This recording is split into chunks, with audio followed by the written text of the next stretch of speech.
大家好啊！今集非常空間終於嚟到四國啦。四國係比較古色古香嘅，所以今次我哋都集中關於保育古建築物內嘅 coffee shop 北濱 Alley， 又名北濱町，由海濱倉庫改造嘅複合式商業設施，為昭和初期興建嘅貨物集散地，有多數受到海風吹襲而生鏽嘅建築同倉庫，其自由唔拘束嘅氣氛非常受到年輕人喜愛。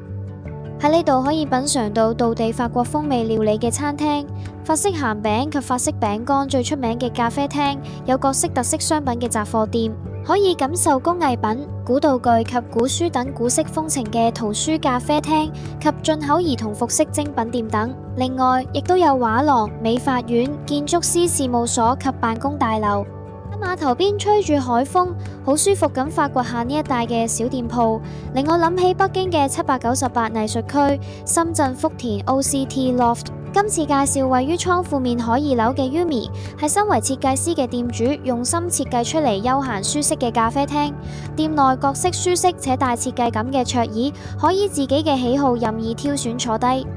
如果大家想喺香港啲工業大廈開設食肆，咁就要申請飯堂牌照及不可做任何招牌裝飾或者門面設計，而且留意返只可招待喺該工業大廈返工嘅職員。好啦，等我食個飯，睇下我嘅啟蒙老師 Frank Lloyd Wright 大師嘅落水山莊先。以上咁多集嘅節目都係純屬個人見解，希望大家多多包涵。大家可以去我哋呢3個網上平台睇下我哋更多作品。喜歡呢條短片嘅話，可以俾返個 like 同埋 follow 鼓勵下我哋啦。